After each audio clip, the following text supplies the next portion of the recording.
Hi. Um, Actually, I have the most romantic job in the world because I got to travel in beautiful places, enjoying food that coming from remote and rural Indonesia, and spending time with beautiful soul. I started the journey 17 years ago. Probably it was too early. It was too soon. The world was not prepared for that. And when I consulted with my dad, who's an agribusiness professor, that I have this idea of bringing back forgotten food biodiversity and food culture to the market, he will immediately said, "You will go bankrupt in 2 years." And I was like, "Why? The market does not exist." But I just fall in love with the community that I met, and not because I'm not a chef, unlike Darren. I'm not a food technologist. I don't have any background on food industry. I was a lawyer before, and my interaction with the smallholder farmers and indigenous community is because I provide pro bono legal advice. And the cases were too many where they were mistreated in an unfair contractual condition. And I spent 2 years traveling across Indonesia to help solve the problem. And my husband said, "I don't think they need a lawyer. What they need is access to market that are respectful and dignifying for the role of the farmers. Why don't you just get into providing that access to market?" So why it sounded romantic? Yes, because a lot of people doesn't see there is a future on that because this is too, what do you call it, too ancient to make it relevant for the global market. But when I started to travel and meet these beautiful people, in my hand, I have a product from an indigenous community. This is in the middle picture. Her name is Yuyun. This is from Papua. It's a plant-based salt. So the salt is extracted from the plants. Apparently in Papua there are many plants that are salty. So when I did foraging in Papua, normally when I did foraging with any indigenous community, they would bring salt from the outside. But when we were in Papua, I did not see any of them bringing salt. So I was assuming my life will be blunt the next 7 days. So I asked them, "Pache, aren't you going to bring any salt?" "Oh, no worries. There will be plenty of salt inside the forest." And I was like, "What?" And apparently this plant is more bizarre than what I knew from being a salt because the same plant also produces sugar. And the more you harvest the branches to extract the salt, the more you will get the sugar because it seems like you are pruning the plant. So that's how bizarre it is. Now, the beauty part of making it relevant for the global healthy diets is that the salt has only 20% sodium. So if you have a high blood pressure, this is the solution. And you know how many people have a high blood pressure around the world? 1 billion. And the sugar is a low glycemic. So there it goes, and this plant you don't need to plant because it's like banana, it's propagating itself.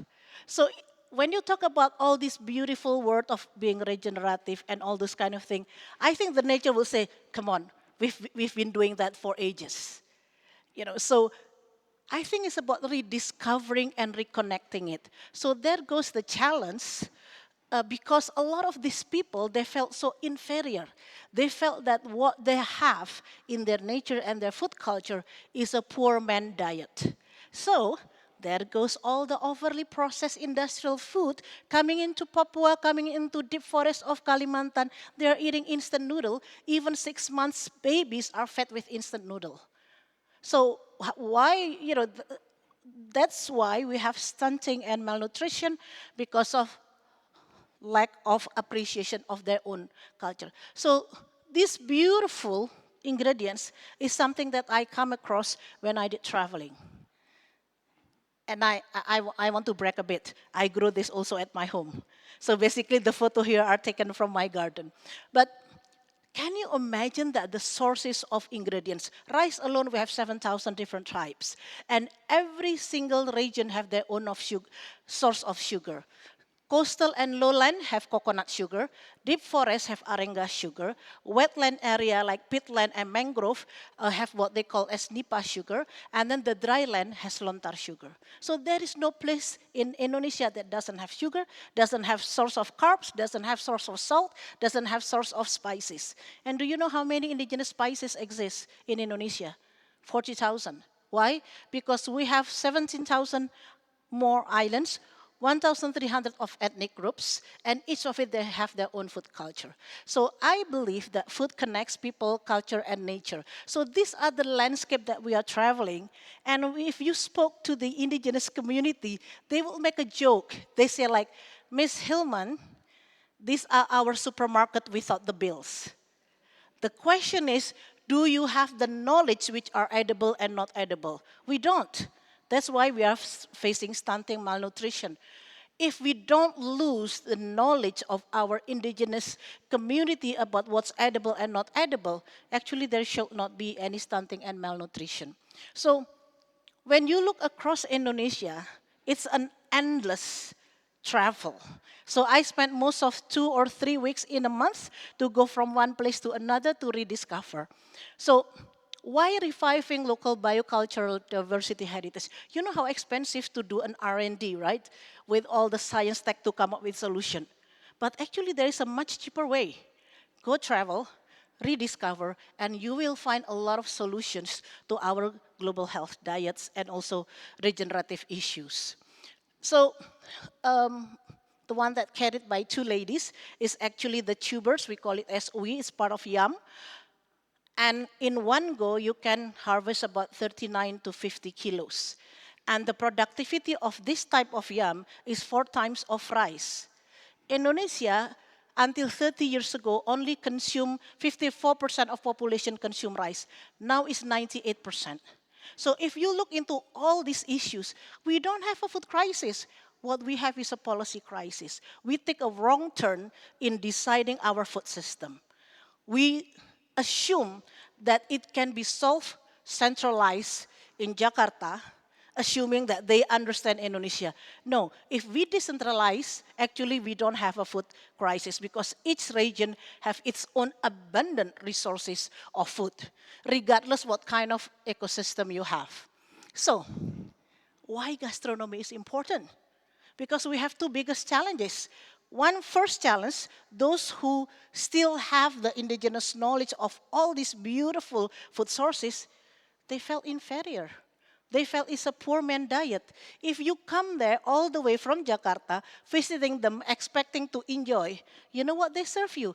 Instant noodle with bottled chili sauce because they felt that's the proper one to serve to the city people.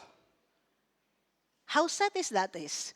And second, on the other side, we need to educate the consumers that when they look into a solutions to a healthier diet, they can start to reflect back on what we have. I've been doing a lot of cooking classes around the world, and every time they always say like this, Helianti, we have people with um, gluten intolerance. We have people with dairy intolerance and this and that. We need the vegan and things like that. It's like easy. You can just choose because our traditional food is basically gluten-free, mostly low GI. You want vegan? Yes, you can. You want vegetarian? Yes, you can. Anything will do. You just need to choose out of the stretch of 1,300 ethnicity.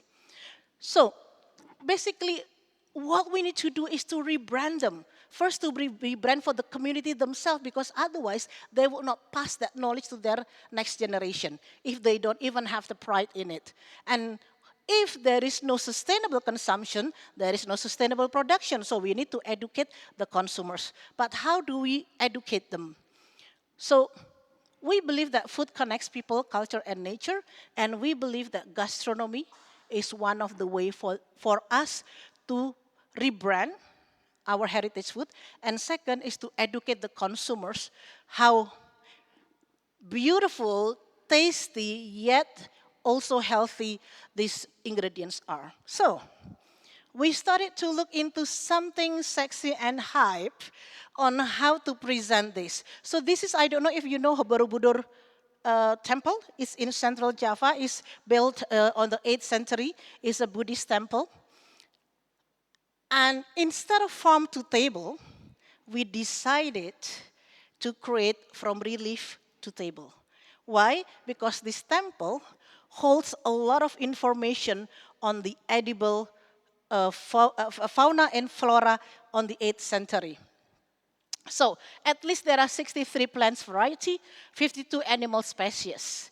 So it's very detailed in terms of how the relief is structuring the food ingredients.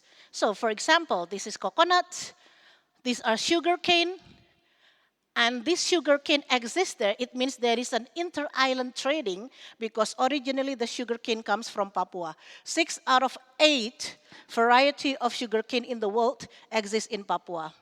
And then there they have a seeded breadfruit. So it's like a breadfruit, but it's also very high in protein and also high in fiber and carbohydrate. So lontar is a type of sugar which grows in arid land. And then we have millet. So do you know that the terms of Java is actually comes from Java? Java is actually seeds. So Java is the island of seeds. So we have many types of rice, many types of grains, including millet, pearl barley, sorghum. Even in Flores Island, for example, there are 55 different types of 55 types of sorghum. Jade, is that the video playing here? The Borobudur Temple is a monumental cultural artifact. It is inseparable from the history of Indonesia as a nation built upon the richness of cultural heritage. The underlying motivation in creating Borobudur feast from relief to table is to showcase the wealth of knowledge engraved on the relief of Borobudur related to the food biodiversity and the food culture existed within the era of 8th to 9th century when the Borobudur monument was erected.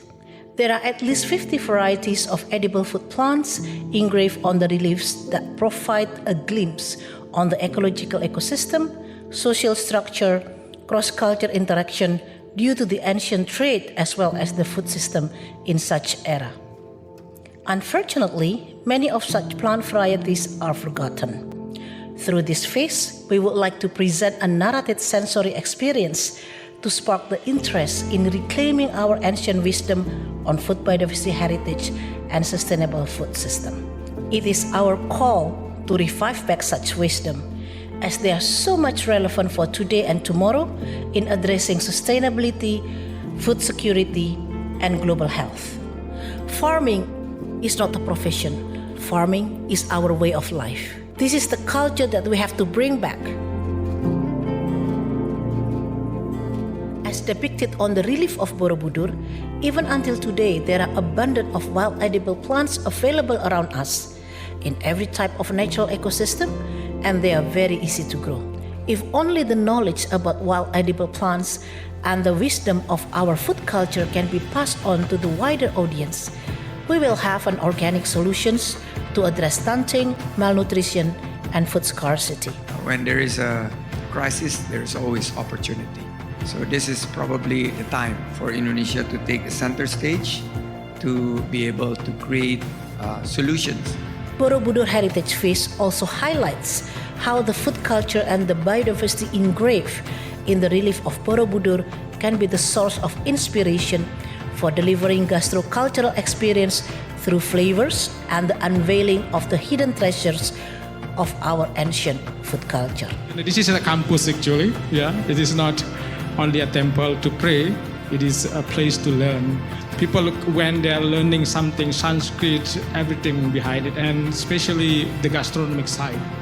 We know there are so many stories to tell about.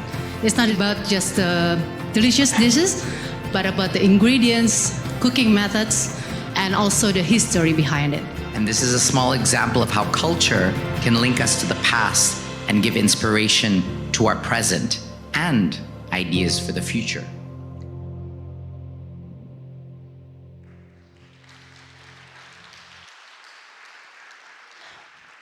Now, the question is, so this is the interesting part.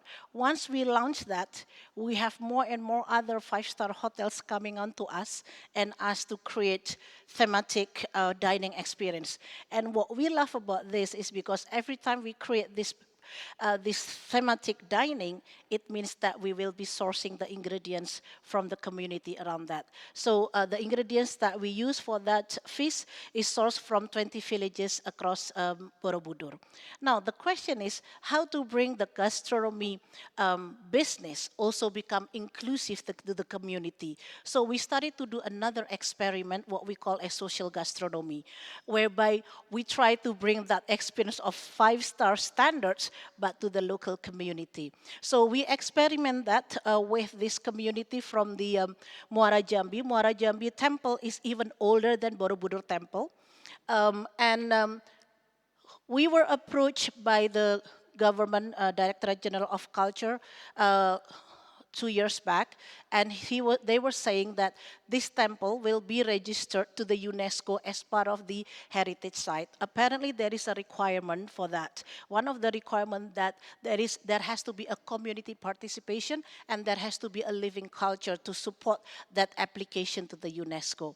And they have a problem because 8 villages surrounding the temple, they take benefit from the tourism, but they have this food stall selling instant noodle and instant coffee. So it's so far away from all this, 6th century kind of tradition.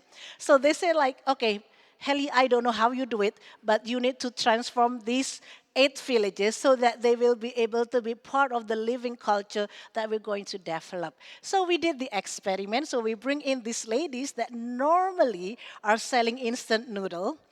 We bring them all the way to Jakarta and we give them a 6 days bootcamp training on how to develop a gastronomy experience, a pop-up dining. So we bring in top chef, we bring in five-star hotels expert, communication specialists, brand specialists. So we bring in everybody and train them within 6 days. And on the 7th day, we sell the ticket where they have to run everything themselves.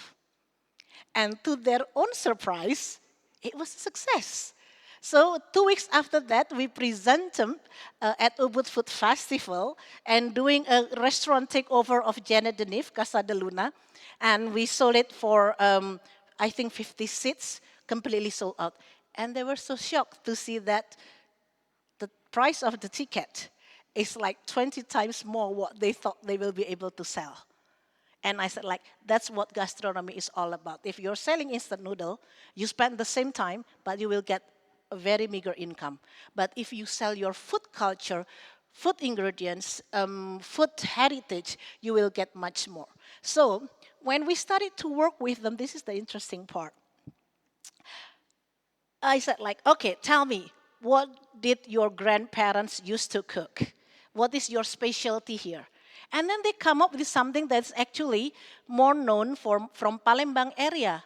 They said like empe-empe. No, I think that's Palembang. And then they said like ikan asam. It's like no. I said like, come on, think more. So I asked them to go back to their home, talk to their grandparents, and come back again with a recipe. That's when we found out the gems. So they come up with there is this particular river eel recipe using 120 types of forage leaves, 120 leaves inside it. And that was mind-blowing because each of these leaves are very nutritious. So when they started to realize that once they start digging in again on what they have and they can present it, now this place become a destination. So we've been hosting a lot of high-profile chefs, restaurateur, F&B industry going there. And this is the dinner, pop-up dining that is done at the temple, in the temple. And look at all this setting. So basically, this is what we like about social gastronomy. Because when we bring in the whole village to participate in this tourist destination for gastronomy, everybody gets the benefits. So for example, look at the lambs. Actually, they use that for normally for catching the fish. And now they get orders from architects to create the lambs for them. And then, and then we create like a different kind of goodie bags, products, which eventually they manage to able to sell to five-star hotels. So there are so many dimensions of livelihood that we can introduce once we introduce the social gastronomy aspects. And of course, we always invite media, like travel operators to participate in that. But this is just an example how biocultural heritage can be an asset for community-based tourism. So basically, this is like an example when we started to discuss about how to serve the food. We have a quarrel. You know why? Because their idea of respecting their guests is putting so much food on the plate. That's a symbol of respect for them. And I was like, no, if you serve 14 different dishes and every time it's like the whole bunch of it, then we will create a food waste. And people are not respecting that when they come for an experience-based immersive tourism. We just put like a tiny bit. And that they're paying so much. This is so embarrassing if we put like a cat food. That's what they call. This is like putting like a cat food. And it's like, no. Just trust us, do it, and then you will see how they're. And then we come up with a compromise because they still say like, no, this is not part of our culture. Our culture is about abundant serving our guests. So we decided like, okay, this is what we do. We put tiny bits and then somebody will come around and ask whether someone want to have a second round. So that was the solution. And then when we started to set the pricing, we teach them how to do pricing. And I said like, okay, at least, we can sell it for 750,000. No, ma'am, that's too expensive. All the ingredients is coming from our back garden or we just forage. It means nothing. Why do we have to sell it that much? And I said like, because you're not selling food. You are selling the experience, the value, the culture. And then it's like, okay, so we agreed to bring down on the compromise level. But during the dining experience, we asked the guests to give the numbers. If with all the experience that they have, how much they should be paying. And apparently they're saying it's worth 3 or 5 times more than what we charge. So it's good for the community to listen directly from the diners, from those who participating, because otherwise they would not understand the value. So I think that's my last slides. I will leave it to the question and answers.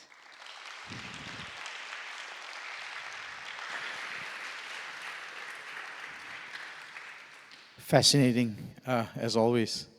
It's just as fascinating as when I saw you 7 years ago. It's truly wonderful. We'll take the first one. Connecting to the earlier talk on establishing a gastronomy school, wouldn't Indonesia be a perfect place for a gastronomy school reviving the traditions you've been speaking about?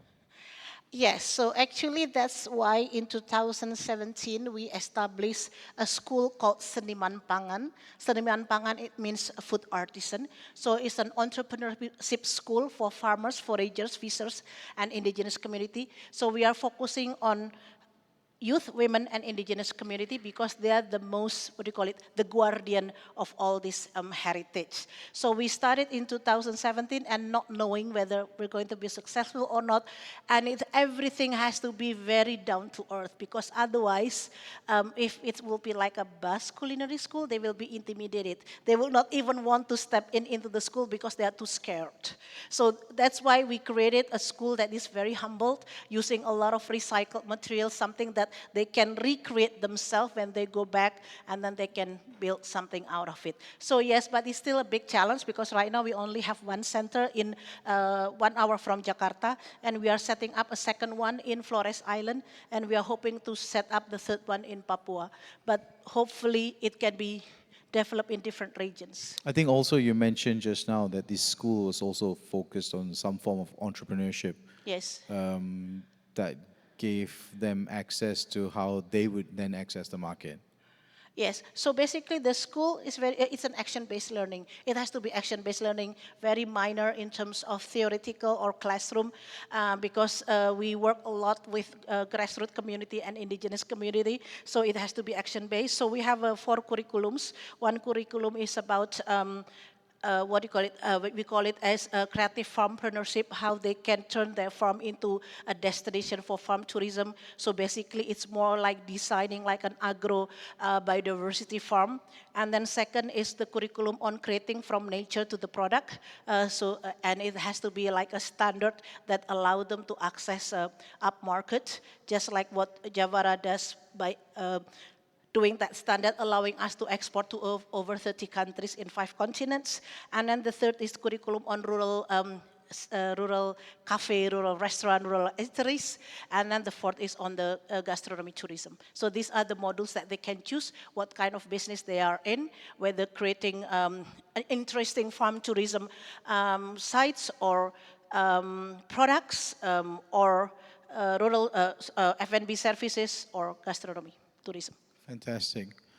The next question by S. It's 2025, yet so many voices about the global south still aren't from the global south. What more needs to be done for us to truly lead our own food movements? Shout out to Wakan. Well, definitely we need to decentralize things because everything right now, so for example like this, all the places, the remote area that are not touched by the government program, they are very well fed, they are very healthy. And those who are touched by the government program, apparently this is where a lot of the source of the problems. So one is definitely market drives everything. So because we don't, it's not a government initiative, so we have to use the market driven system. So that's why the way we do, actually with the Global South, we did that. We started to export to southern countries like South Africa and then Latin America, which we used to export like to Europe and US, but then we started to realize that we have also an emerging market going with the Global South. Yeah, that's really interesting. I think it's also just kind of like connected to it is that, you know, in Southeast Asia, we have a lot of sharing plates, a lot of festivity dishes that are less well known. Just like you rightly talked about in how you'd have all of these thousands of dishes that you can get in Indonesia. But how do we revive and promote that? From your experience, how would we best revive and promote that across the region? Across the region in terms of? As in Southeast Asia, like how would we be able to duplicate what you're doing with? So actually, our school have been receiving a lot of students from outside of Indonesia. So we've been receiving a lot of farmers from Asian countries, and this year we will be hosting from Pacific Island and Maori. Oh, that's interesting. Just connected to that also is like really, how can a place like Singapore adopt the essence of what Javara is doing, given that ancient wisdom here is not as connected as it used to be? But I think what's interesting is Singapore is a very melting pot. It's a very multicultural, and each of this culture they will bring in, and that's where adaptation needed. Because when you are living, like for example, I live in Jakarta. It's completely in an urban setting, but I have a very tiny garden with 149 edible food plants. I even have my chicken coop, and I grow my own fish. Very tiny, everything, but you know we're quite like 50% self-sufficient. So just wherever you are, you just try to embrace what you can embrace, either like you're in an apartment or you know in a very dense community. Because the school that we have in Jakarta, outside of Jakarta, is actually not our land plots. So it's owned by the property developer, but by regulation, any property developer have to set aside 30% for green area. So rather than they have to manage themselves, they pass it on to us. As long we make it beautiful, they love it because then they don't have to spend a penny to do maintenance. Yeah, so you do what you have. So we really. can do collaboration. So even the urban communities, because they don't have land plots, they can collaborate with a lot of property developers to, you know, to make use of the idle spaces or the green allocation spaces. Super. Can you also explain to us, like, how does Javara then make money? Oh, it disappeared. The what? Oh no, it was there and then it's disappeared. And it's gone. Oh, okay, we'll jump to another question then. Who who are the diners at both of the events you shared about? Like who are these people that come for these dinners? And do they need convincing with regard to the value of traditional foods over Indomie? I think, it's very important that you play with the palates. So if you deliver good food, I think the earlier speakers also said that, I think Dahlia was saying, and when you deliver a really tasty, good food, you don't need convincing to do.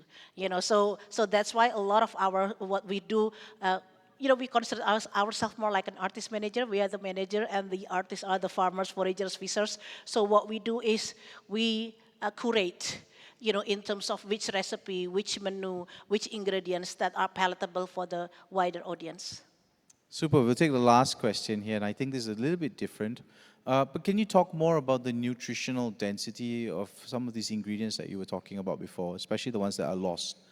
Yeah, so just an example. In Jakarta alone, you can easily see porcelain on the road, in the sidewalks, and basically it's very rich with omega-3. But people thought it's just like a wheat. So this is just a small example. So, but actually there is a lot of wild edible plants that you don't need to be rich. You don't need to spend a lot of money to be able to feed your family with highly dense food.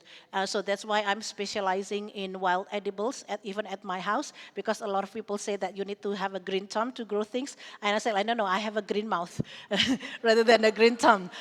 So I leave it to wild edibles, because wild edibles, the nature takes care of them. You don't need to do anything; just plug it in, and then the nature will take care the rest. Wonderful. Thank you so Thank much you. for your time. Thank you for sharing all of this with us.